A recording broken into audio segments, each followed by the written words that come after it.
Somo la kitabu cha nabii Isaya sura ya 9 mstari wa 1 hadi wa 4.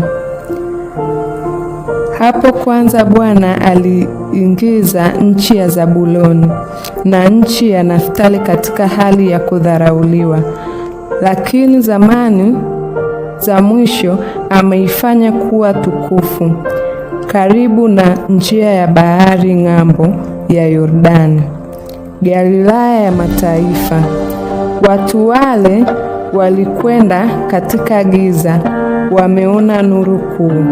Wale waliokaa katika nchi ya uvuli wa mauti, nuru imewaangaza. Umeliongeza taifa, umezidisha furaha yao.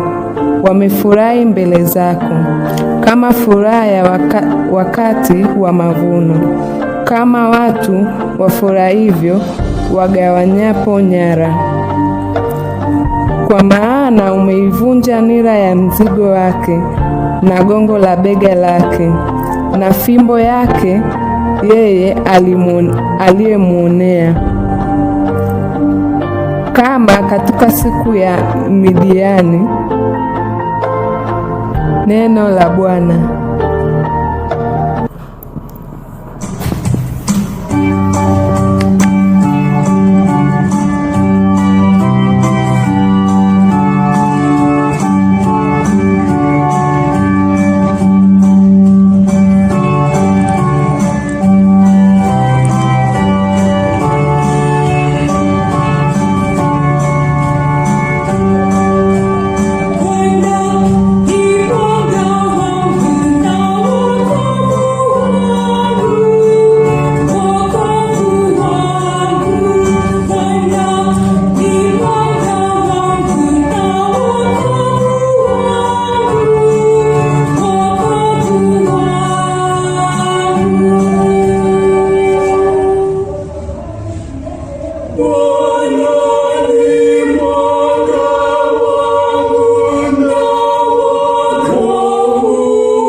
Somo la waraka wa kwanza wa Mtume Paulo kwa Wakorinto, sura ya 1 aya ya 10 hadi ya 13 na aya ya 17. Ndugu na wasii, kwa jina la Bwana wetu Yesu Kristo, kwamba nyote mnene mamoja, wala pasiwe kwenu faraka, bali muhitimu katika nia moja na shauri moja.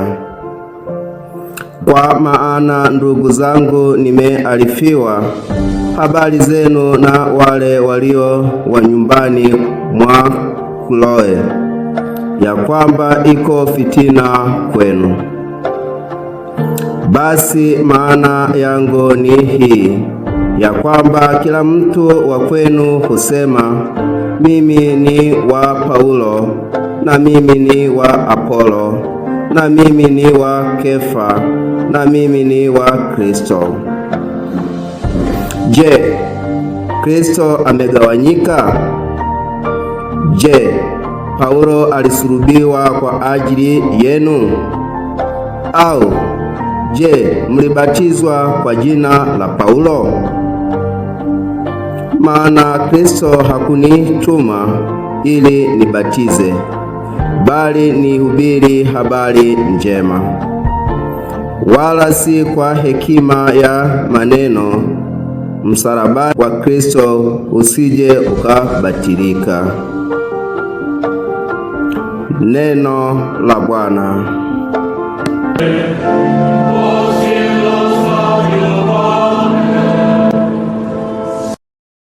Somo la Injili takatifu ilivyoandikwa na Mtakatifu Mathayo sura ya 4 aya ya 12 hadi ya 23.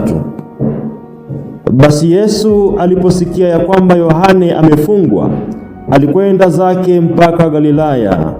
Akatoka Nazareti, akaja akakaa Kapernaumu, mji ulioko pwani mipakani mwa Zabuloni na Naftali, ili litimie neno lililonenwa na nabii Isaya akisema, nchi ya Zabuloni na nchi ya Naftali, njia ya bahari, ng'ambo ya Yordani, Galilaya ya mataifa.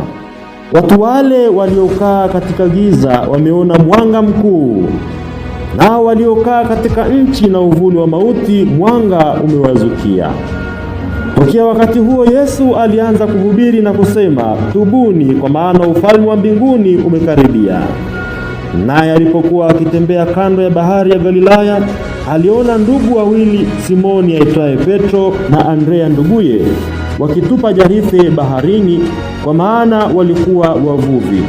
Akawaambia, nifuateni, nami nitawafanya kuwa wavuvi wa watu. Mara wakaziacha nyavu zao wakamfuata. Akaendelea mbele, akaona ndugu wengine wawili, Yakobo wa Zebedayo na Yohane nduguye, ambao walikuwamo chomboni pamoja na Zebedayo baba yao, wakizitengeneza nyavu zao. Akawaita. Mara wakakiacha chombo na baba yao wakamfuata. Naye alikuwa akizunguka katika Galilaya yote, akifundisha katika masinagogi yao na kuihubiri habari njema ya ufalme, na kuponya ugonjwa na udhaifu wa kila namna katika watu.